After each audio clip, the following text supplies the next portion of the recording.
In this video, we're going to learn how to paint a wall that has already been covered with an undercoat or primer.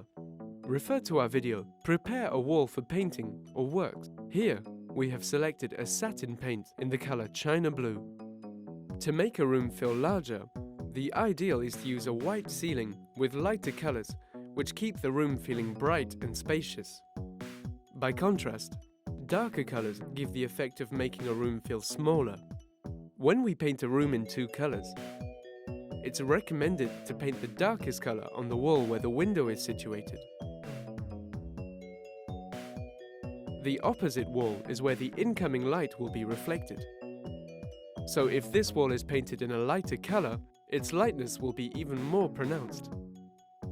You will need a paint roller, a fine round paintbrush, a stepladder, a paint bucket, a paint roller grid, and a little elbow grease.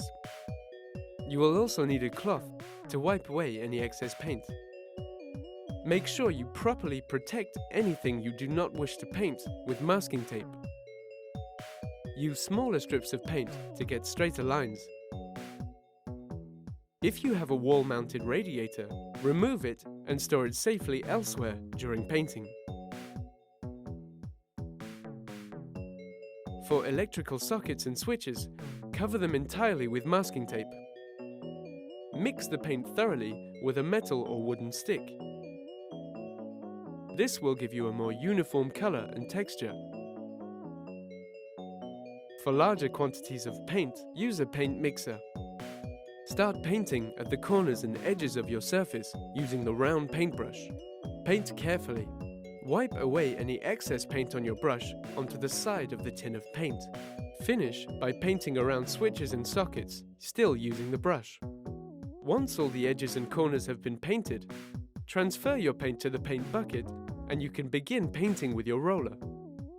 Dip the roller in the paint and wipe off the excess well using the grid. Begin at the top of the wall, working your way down in regular, vertical strips. Then, go over painting in horizontal strips. Paint the whole surface without stopping in order to avoid any variations in paint color. Leave to dry for the time indicated on the packaging, normally between 10 to 24 hours. Repeat these steps for the second coat. Go over the edges and borders, starting from the ceiling, working down to the skirting boards with your brush, but make sure that it is only lightly covered in paint. For the second coat using your roller, it's preferable to use a roller with an extendable pole to achieve a more even finish, free from color variations and marks from repainting. Leave to dry for the length of time indicated on the packaging. Don't forget to clean your painting equipment as soon as you've finished. Rinse thoroughly with water. Do not wait longer than 48 hours before removing the masking tape. Otherwise, you risk damaging your paint.